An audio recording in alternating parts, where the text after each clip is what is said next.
महाराज श्री अभी जो देश भर में राजनीति और धर्म के नाम पर जो ये कई प्रतिष्ठान खुल गए पूरे देश में, और जगह जगह हिंदू धर्म के लोगों को लेकर ही जो ये आ रहे हैं समाचार, हर हफ्ते एक समाचार आ जाता है, उस आश्रम में ये हुआ, उस आश्रम में ये हुआ, तो इस पर संज्ञान आप जैसी विभूति या इस पर रोक कैसे लग सकती है? नारायण, ऐसा है कि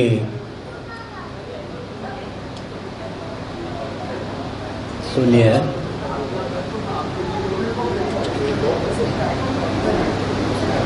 सनातन परंपरा के अनुसार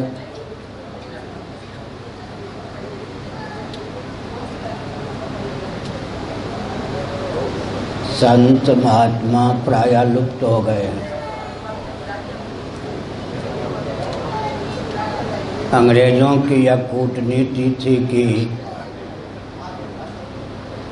यदि भारत में सनातन विधा से वर्ण और आश्रम की व्यवस्था उज्जीवित रहेगी तो हमारी दाल नहीं गलेगी। इसलिए उन्होंने हिंदू और मुसलमान के नाम पर देश का विभाजन करवाया। सत्ता लोलुप अदूरदर्शी राजनेताओं को अपने समर्थन में खड़ा किया। अपने अनुकूल और अनुगत एक महान भाव को उन्होंने भारत का प्रथम प्रधानमंत्री बनाया। अपने अनुकूल एक राजनेता को उन्होंने महात्मा और आध्यात्मिक मनीषी के रूप में उद्घोषित किया। भारत के प्रथम प्रधानमंत्री नेहरू जी ने गृह मंत्री गुलजारी लाल नंदा को आगे करके भारत साध समाज की स्थापना की। उसका उद्देश्य मेरे पूज्य गुरुदेव स्वामी करपात्री जी महाभाग्य अभियान को नष्ट करना ही था। नेहरू जी ने यह घोषणा की कि जो संत वेशधारी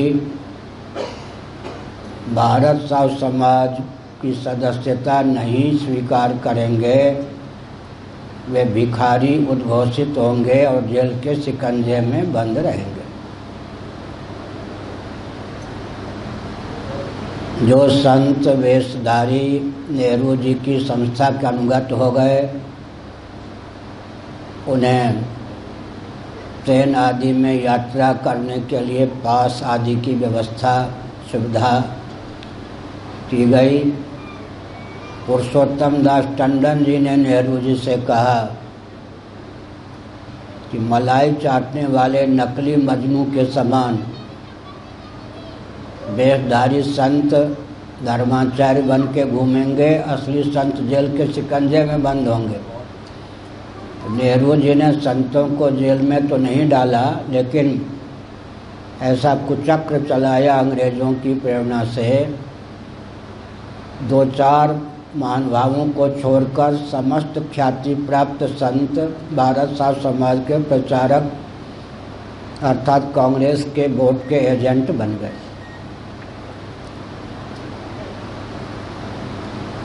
गांधी जी मार दिए गए। विनोबा जी को नेहरू जी के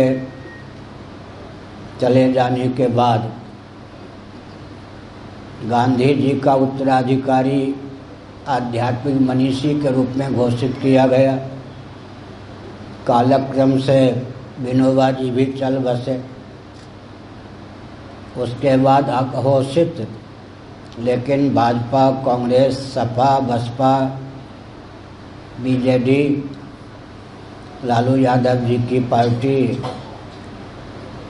आरएसएस, ये सब जितने सांस्कृतिक राजनीतिक प्रकल्प और संगठन है, सबकी दृष्टि में माननीय दलाई लामा जी ही भारत के मूर्धन्य सर्वोत्कृष्ट आध्यात्मिक मनीषी माने जाते हैं।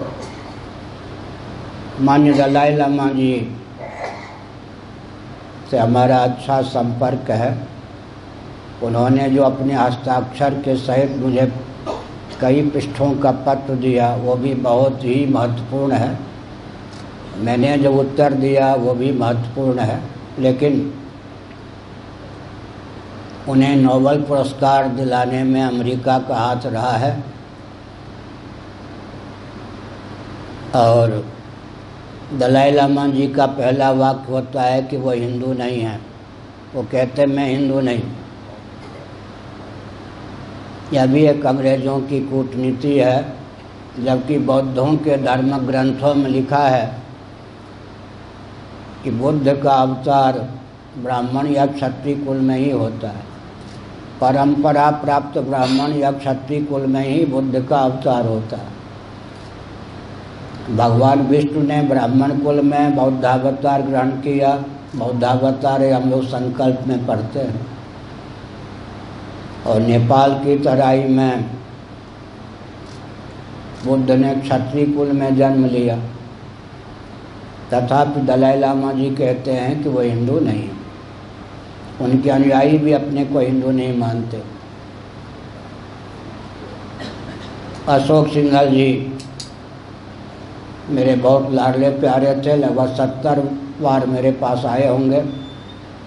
जब वो आते थे तब 1 घंटा या सवा घंटा से कम मेरे पास नहीं बैठते थे।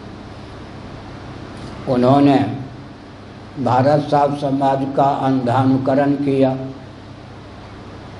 और पहले जनसंघ, बाद में भारतीय जनता पार्टी के प्रचारक बन जाएं संत महात्मा। इसलिए धर्म संसद की स्थापना की, जो दायित्व शंकराचार्यों को प्राप्त था परंपरा से। एक स्वयंसेवकों के संस्थान ने बहुत ऊंची छलांग लगाकर अपनी योग्यता का अतिक्रमण करके धर्म संसद की स्थापना कर दी। चारों कुंभों पर कब्जा कर लिया और अपने संतों को, जो अधिकांश उनके कार्यकर्ता थे, भाजपा के प्रचार में झोंक दिया। मोदी जी को प्रधानमंत्री के पद तक पहुंचा दिया। इसमें अशोक सिंघल जी की बहुत बड़ी भूमिका थी। स्वयं उन्होंने चुनाव के पहले 45 मिनटों तक अपनी भावना प्रयाग में व्यक्त की। तो आपके प्रश्न का सीधा उत्तर यह है कि दिशाहीन प्रचार तंत्र या मीडिया तंत्र, दिशाहीन व्यापार तंत्र और दिशाहीन शासन तंत्र, इन तीनों के द्वारा जो संत के रूप में ख्यापित किए जाते हैं, इन्हीं तीनों के द्वारा गिरा दिए जाते हैं। सनातन सिद्धांत के अनुसार जो संत ख्यापित होते हैं तपस्या भक्ति ज्ञान के बल पर, उनका कभी अपकर्ष नहीं हो सकता है। यह क्रम चंद्रा स्वामी जी से प्रारंभ हुआ। अंत में जो दुर्गति चंद्रा स्वामी जी की हुई आप लोग जानते हैं। उनको उठाने वाला तंत्र नरसिंह राव जी, चंद्रशेखर जी, ये सब थे ना। वो भारत और अरब राष्ट्र के बीच में एक सेतु का काम करते थे। तो दिशाहीन व्यापार तंत्र, शासन तंत्र और मीडिया तंत्र ने चंद्रा स्वामी जी को खड़ा किया। वो चल बसे। कभी वो मुझसे मिले भी थे हरिद्वार में। अब जिनकी ओर आपने संकेत किया वो भी किनके द्वारा ख्यापित थे? दिशाहीन प्रचार तंत्र, दिशाहीन शासन तंत्र, दिशाहीन मीडिया तंत्र या व्यापार तंत्र। उसमें भी एक समझने की बात,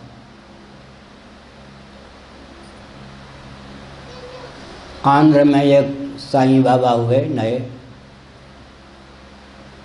उनके शरीर छूटने के बाद उनके कमरे से जो सामग्रियां निकली, उनके जीवन काल में जो उनके ऊपर पत्र पत्रिकाओं के माध्यम से कटाक्ष हुआ, वो तो बहुत असह्य अशोभनीय था, लेकिन वे जेल के शिकंजे में बंद नहीं हुए। वो इतने बुद्धिमान थे कि अंतिम क्षण तक उन्होंने शासन तंत्र से सामंजस्य बना के रखा, उसमें वो चूके नहीं। उनके शव को देखने के लिए सोनिया जी पहुंची और प्रधानमंत्री उस समय मनमोहन सिंह जी थे, वो भी पहुंचे। उनकी पोल पट्टी अंतिम सांस तक सुरक्षित रही और जो कुछ पत्र पत्रिका आदि के माध्यम से उनकी छवि प्रकट हुई थी, उसका कोई प्रभाव नहीं पड़ा।